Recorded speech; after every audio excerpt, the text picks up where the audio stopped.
क्योंकि वह शक्ति गुरु के पास है, वह शक्ति उस मनुष्य के पास नहीं है। वह गुरु अपनी शक्ति को ट्रांसफर करता है, वह अपनी शक्ति को उसमें स्थापित करता है, और स्थापित करते ही जहां उसकी अनाहत चक्र पर कुंडली रुकी हुई है वहां एकदम से प्रलय होती है, विस्फोट होता है। विस्फोट होते ही ऊपर बढ़ करके विशुद्ध चक्र पे जाकर रुक जाती है, और विशुद्ध चक्र पर जाना ही जीवन की पूर्णता और श्रेष्ठता है, क्योंकि उसका विचरण सूक्ष्म शरीर में आ जाता है। वो अपने प्राणों को सूक्ष्म कर सकता है, वह आकार को जितना भी चाहे उतना आकार दे सकता है, लघु से लघु बन सकता है, बड़े से बड़ा बन सकता है। वह चाहे तो अपने शरीर को 500 फीट ऊंचा नीचा कर सकता है, वह चाहे तो कण से भी छोटा बन सकता है, और अपने प्राणों को एक कण के समान बना करके पूरे ब्रह्मांड में विचरण कर सकता है। वो अपने कमरे में बैठा हुआ एक कण के रूप में बन करके किसी भी स्थान पे जा सकता है, वापस उसी रूप में वापस आ सकता है, उसी देह में वापस स्थापित हो सकता है। एक ही कृष्ण सैकड़ों रूपों में परिवर्तित हो जाते हैं। यह विशुद्ध चक्र जागृत होने पर संभव है। एक ही व्यक्ति कई स्थानों पर जाकर खड़ा हो सकता है, यह विशुद्ध चक्र के जागृत होने पर स्थित है, क्योंकि विशुद्ध चक्र के जागृत होने पर व्यक्ति एक रूप को सैकड़ों रूपों में बदल सकता है, अपने रूप को अणु के रूप में परिवर्तित कर सकता है, अपने रूप को विराट के रूप में स्थापित कर सकता है। यह विराट के रूप में स्थापन करना, यह अणु के रूप में स्थापन करना, सैकड़ों रूपों में रूपांतरित होना, अपने शरीर को जितना चाहे लघु आकार देना, दीर्घ आकार देना, विशुद्ध चक्र के जागृत होने पर सहज संभव है। इसलिए विशुद्ध चक्र को जीवन की एक श्रेष्ठतम क्रिया कहा है, क्योंकि विशुद्ध चक्र जागृत होता है गुरु के शक्तिपात के माध्यम से, और यहाँ पर गुरु की अनिवार्यता है, यहाँ पर गुरु की पूर्णता है। यह गुरु की सेवा के माध्यम से ही शक्तिपात संभव है, और जब गुरु शक्तिपात करता है तो उसका समस्त संसार, समस्त अंदर प्रवेश और अंतर प्रवेश जागृत हो जाता है, चेतना युक्त हो सकता है, विस्फोट युक्त हो सकता है, और वह संपूर्ण ब्रह्मांड को देख करके एहसास करने लग जाता है कि मैं समस्त ब्रह्मांड का एक संचालक हूं, मैं उसका एक भाग हूं, मैं उसकी चेतना हूं, मैं उसकी प्राणवायु हूं। और इसके आगे वह शक्ति अपने आप स्वतः ऊपर की ओर उठती है, दोनों भवों के बीच में आज्ञा चक्र पर। और यह आज्ञा चक्र छठा द्वार है, जहां कुंडली आकर के रुकती है, और ये दोनों भवों के बीच की स्थिति जिसको हमने आज्ञा चक्र कहा है, इसकी सबसे बड़ी विशेषता यह है, इससे पहले उस मनुष्य के पास केवल यह शक्ति थी कि वह 2000 मील दूर की घटना को केवल देख सकता है, समझ सकता है, पर आज्ञा चक्र जागृत होने पर उसमें हस्तक्षेप भी कर सकता है। यदि कहीं पर किसी का एक्सीडेंट हो रहा है तो दूर से चक्र जागृत होने पर तो वो एक्सीडेंट को देख रहा है, अमेरिका में होते हुए एक्सीडेंट को, मगर अगर आज्ञा चक्र जागृत है तो स्वयं वहां एक क्षण उपस्थित होकर के उस व्यक्ति को हटा भी सकता है, उसको एक्सीडेंट से बचाया जा सकता है। यह आज्ञा चक्र की सबसे बड़ी विशेषता है, क्योंकि उस ब्रह्मांड के रहस्यों में अपना पक्ष प्रस्तुत कर सकता है, ब्रह्मांड की क्रियाओं में अपना हस्तक्षेप कर सकता है, उन घटनाओं को बदल सकता है, परिवर्तित कर सकता है। यह सबसे बड़ी विशेषता है। वह किसी के जीवन को परिवर्तित कर सकता है, किसी के जीवन को आनंद दे सकता है, किसी के जीवन को साथ दे सकता है, उसको वरदान दे सकता है, रंग से राजा बना सकता है, और एक सामान्य व्यक्तित्व को अपने आप अद्भुत तेजस्वी, पराक्रमी और महान बना सकता है। यह बनाने की क्रिया, उस ब्रह्मांड को अपने हाथों में समेट लेने की क्रिया आज्ञा चक्र के माध्यम से संभव है, और यह आज्ञा चक्र ही जीवन की सर्वश्रेष्ठ स्थिति है, जीवन की पूर्ण स्थिति है, उस ब्रह्म के पास जाने की क्रिया है, क्योंकि आज्ञा चक्र अपने आप में संपूर्ण ब्रह्मांड अपने आप में समेटने की क्रिया है, वह स्वयं ब्रह्ममय बन जाता है। एक प्रकार से देखा जाए आज्ञा चक्र और ब्रह्म और आज्ञा चक्र दोनों समान धर्मी है, और दूसरे शब्दों में कहूं तो मनुष्य और आज्ञा चक्र, मनुष्य और ब्रह्म अपने आप में एक स्थिति है। उसमें मनुष्य पूर्ण रूप से ब्रह्म बनने की क्रिया प्रारंभ हो जाती है, क्रिया बन जाती है, क्योंकि प्रकृति में हस्तक्षेप कर सकता है। वह चाहे तो सूर्य को अपने हाथों से पकड़ सकता है, और वह चाहे तो सूर्य को कुछ क्षणों के लिए रोक सकता है, वह चाहे तो चंद्रमा को दाहकता दे सकता है, वह चाहे तो सूर्य को शीतलता दे सकता है, वह चाहे तो किसी घटना को बदल सकता है, रोक सकता है, और दूसरी प्रकार से मनुष्य के भाग्य लिपि को परिवर्तित कर सकता है। यह आज्ञा चक्र जागृत होने पर संभव है, क्योंकि वह ब्रह्मांड के रहस्यों में हस्तक्षेप कर सकता है। और इसके बाद अंतिम स्थिति सातवें द्वार सहस्रार चक्र जागृत है, जो कि सिर के अंतिम भाग जहां मनुष्य की चोटी होती है, उस भाग पर एक नाड़ियों का ऐसा गुच्छा है जो 1000 मुंह से नीचे की ओर अग्रसर है, जिसको सहस्रार कहा गया है, 1000 मुंह वाला, और वह 1000 मुंह से निरंतर अमृत टपकता रहता है। अमृत जीवन का प्राण, जीवन की चेतना, जिसको ब्रह्म कहा गया है। और वहां जब वह शक्ति पहुंचती है तो शक्ति अपना पूर्ण मुंह खोल करके अमृत को अपने आप में समेटने की क्रिया करती है। उस अमृत को पूर्ण रूप से पीती है। जब पीती है तो उसमें अपूर्व शांति सी आ जाती है, एक निश्चिंतता आ जाती है, एक आनंद की अनुभूति होने लग जाती है, एक पूर्णता की तृप्ति होने लग जाती है। उसको जो कुछ प्राप्त होता है वो अपने आप में अन्यतम होता है, अद्वितीय होता है, जिसकी कोई कल्पना नहीं की जा सकती, जिसको ब्रह्मानंद कहा गया है। वह ब्रह्मानंद की अनुभूति नहीं प्राप्त कर लेता, वह स्वयं ब्रह्मानंद बन जाता है, वह स्वयं ब्रह्मा बन जाता है, वह स्वयं ब्रह्म बन जाता है। इसलिए जिसका सहस्रार जागृत होता है वह स्वयं विधाता का स्वरूप माना गया है, उसको ब्रह्मा माना गया है, उसको विष्णु माना गया है, उसको रुद्र माना गया है। वह संहार करता है, वह पालन करता है, वह उत्पन्न करने वाली क्रिया है। वह नवीन सृष्टि का निर्माण कर सकता है, नवीन स्वर्ग की कल्पना कर सकता है, नवीन स्वर्ग को बना सकता है, और मनुष्य को अमृत्यु की ओर अग्रसर कर सकता है। वो मनुष्य को 1000 वर्षों की आयु दे सकता है, वह स्वयं 1000 वर्षों की आयु प्राप्त कर सकता है, वह सिद्धाश्रम में जा सकता है। वह चाहे तो अपने स्वरूप को किसी भी आकार में बदल सकता है और सैकड़ों बार सिद्धाश्रम में जा सकता है, सैकड़ों बार सिद्धाश्रम से आ सकता है, हजारों हजारों वर्षों की आयु प्राप्त कर सकता है। वह चाहे तो 200 साल, 300 साल, 500 साल जिंदा रह सकता है, और वह चाहे तो चिर यौवनवत बना रह सकता है।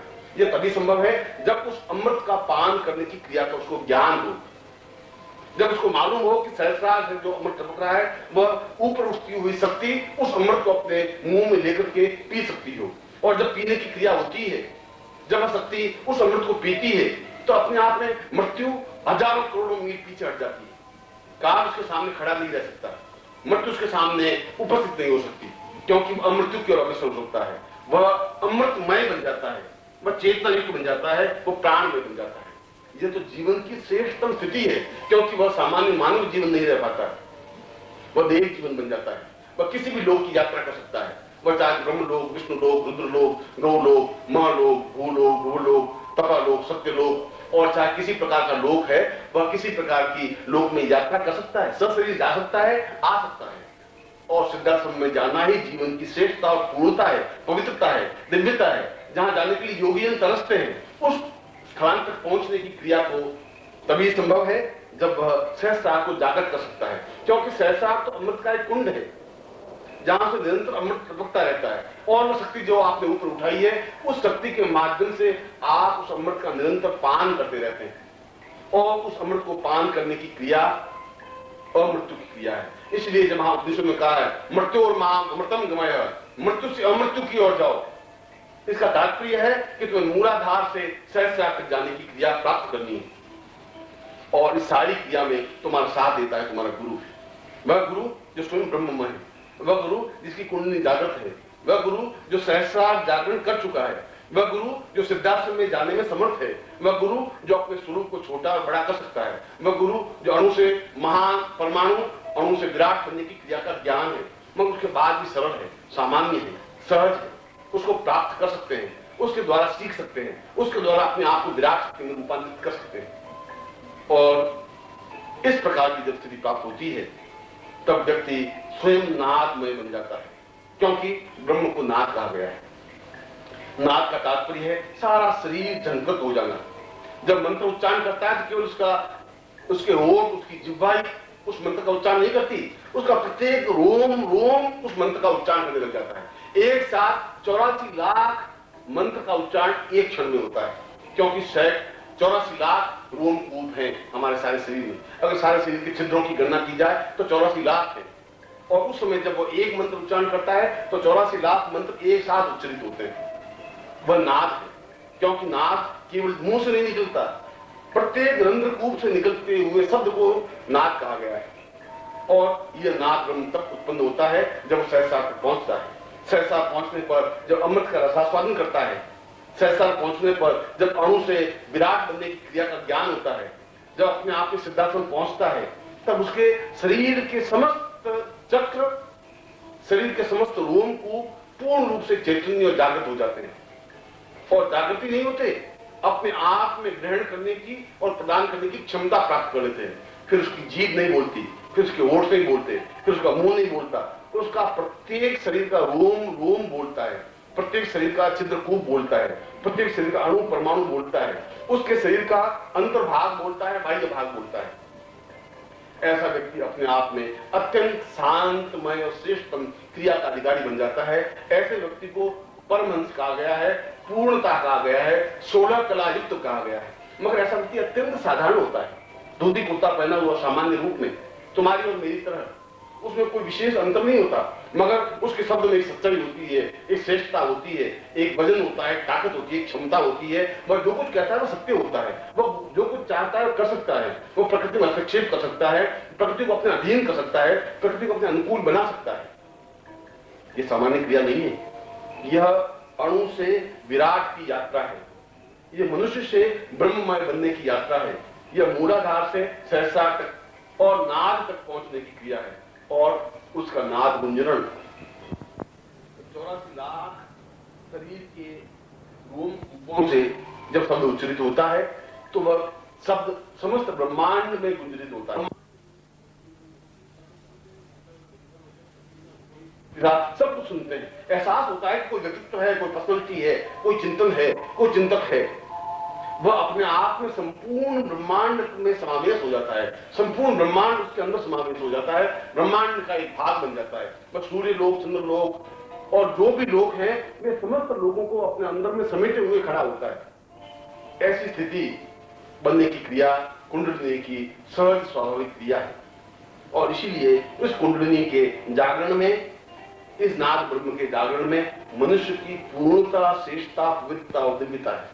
और यहीं पर उपनिषदकार ने कहा है, पूर्वौचताम पूर्वमदेव रूपम आत्मानुरूपम अणुतो रणीयाम महत्वपूर्णम महतम सदैव ब्रह्मांडमेवं गुरुतैव दैवम्। उस अणु से विराट बनाने की क्रिया केवल गुरु जानता है। वह मनुष्य से देवता तक पहुंचाने की क्रिया केवल गुरु जानता है। वह सूक्ष्म से विराट और सूक्ष्म से महान बनाने की क्रिया केवल गुरु जानता है। वह मूलाधार से सहस्रार तक पहुंचाने की क्रिया केवल गुरु जानता है। और इसीलिए जीवन का आधार गुरु है, यदि वो सही अर्थों में गुरु है। मगर इस श्लोक में कहा गया है, गुरु वै सताम पूर्व सदैव रूपम सदगुरु वै प्रणम्यम प्रणम्यम प्रणम्यम। गुरु नहीं, सदगुरु, जिसको खुद को ज्ञान हो। केवल गुरु तो केवल वाचाल हो सकता है, गुरु तो केवल मार्गदर्शक हो सकता है, मार्गदर्शक गुरु नहीं बन सकता।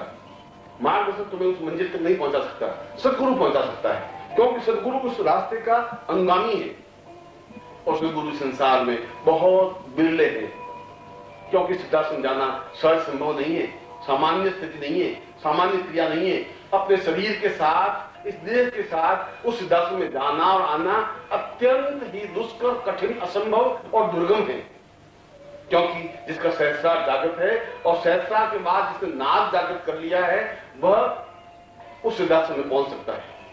और जो सिद्धांत में पहुंचा वो व्यक्ति है जिसने अपने मूल आधार से सहस्रार को जागृत किया है, उस सहस्रार से आगे बढ़कर के पूर्ण शरीर के रोमकूपों से नाद की उत्पत्ति की है।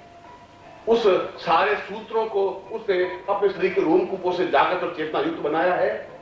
ऐसा सदगुरु अगर तुम्हारे जीवन में कहीं मिल जाए तो तुम्हारा सौभाग्य है, तुम्हारे जीवन की पवित्रता है, तुम्हारे जीवन की दिव्यता है। उसमें एक क्षण विश्राम करने की जरूरत नहीं है, उसमें एक क्षण रुकने की जरूरत नहीं है। कसकर उनके पांव पकड़ लेने की क्रिया है, कसकर उनसे समिट जाने की क्रिया है, उसमें लीन हो जाने की क्रिया है। और इस समय तुम अगर चूक जाते हो, पूरा जीवन चूक जाते हो।